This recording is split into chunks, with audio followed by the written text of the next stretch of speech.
Hello everyone, good morning, welcome back to my Hi, channel, welcome to new blog. তো দেখতে পাচ্ছ পিন্টু এখানে দুধ বিস্কিট খাচ্ছে পড়তে পড়তে। এখানটায় বাবা মাংস এনেছে আর এখানটায় কাটা হয়েছে আলু, মানে বাবাই কাটছিল। আর এদিকে একটু দেখাই, এদিকে আমি চালটা ভালো করে ধুয়ে আর ভিজাতে দিয়ে দিয়েছি। বুঝতেই পারছো এত কিছু সরঞ্জাম দেখে যে দুপুরবেলা হবে বিরিয়ানি। ঈদের দিন একটু বিরিয়ানি না খেলে কি আর ফিল আসে ঈদ।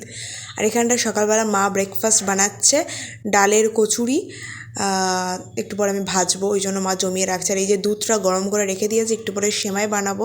যদিও বিরিয়ানির দিন কিচ্ছু খেতে ইচ্ছে করে না, অন্য কিছু নাই, লুচি বলে তো আরও ভারী জিনিস ডাল দিয়ে, ডালের কচুরি বা সেমাই কিছুই না, বাট ওই আর কি ঈদ যখন সব একসাথেই খাওয়া হবে। তারপর আমার পেটের অবস্থা এমনিতেই একটু একটু খারাপ, আমি জানি না কী হবে। তো এখানটা এই যে ভাজা শুরু করে দিয়েছি আমি, কারণ মা অনেকক্ষণ ধরে এখানে বসেছিল, তো মায়ের ঘামটাম হচ্ছিলো শরীরে, মায়েরও শরীরটা একটু খারাপ, শরীরটা খারাপ লাগছিলো বলে তো ভাজাটা আমি ভেজে দিচ্ছি।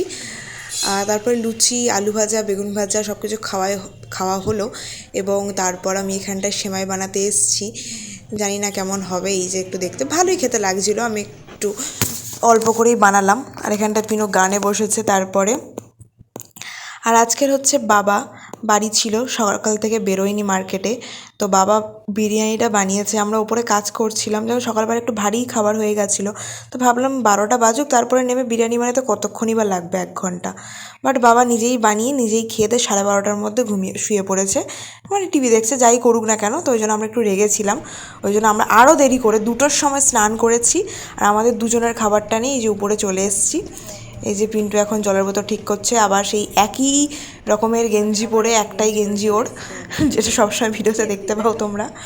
এখন সে একই গেঞ্জি পরে পিন্টু এখন খাবে, তাই তোমাদের সবাইকে এখন টাটা। তো সন্ধেবেলা ঘুম থেকে উঠে ইচ্ছে ছিল একটা দাদার বাড়িতে যাওয়ার, বাট শরীরটা আমার এতটাই খারাপ লাগছে, টু বি অনেস্ট আমার পেটটা খারাপ হয়ে গিয়েছে আমার বাবার হাতের বিরিয়ানি খেয়ে, তো এই জন্য আর যাওয়া তো হলো না। তো বাবা একটু বেরিয়েছিল, আইসক্রিম আনলো, আর অনেক কিছু খাওয়াই গিয়েছে। অ্যাকচুয়ালি আমি ঘিটা না খুব একটা বেশি খেতে পারি না, কাঁচা ঘি তো খেতেই পারি না, ওই বিরিয়ানিতে যেটুকু খাই। বাট বাবা বিরিয়ানি বানিয়েছে, প্রচণ্ড ঘি দিয়েছে, মানে 1 কৌটো ঘি বোধহয় সব দিয়ে দিয়েছে। তো ওই জন্য পেটে একটু খারাপ হয়েছিল, কোথাও আর যাওয়া হলো না। নাহলে বোনের বন্ধুর বাড়িতেও যাওয়ার ছিল সকালবেলা, তো ওটাও যাওয়া হয়নি মায়ের শরীর খারাপ বলে। এটা হচ্ছে নেক্সট দিন সকালবেলা, ভিডিওটা একটু ছোটো হয়ে গেছিলো বলে বাড়িয়েছি, আর কিছুই না। তো এখানটায় দেখতে পাচ্ছ পিনু পড়ছে, আর জানি না কী কথা হচ্ছিলো আমাদের মধ্যে, একটু শুনি। সব ঠিক আছে? কিছু ব্রেকফাস্ট করেছো? না। হ্যাঁ, আচ্ছা, টাটা।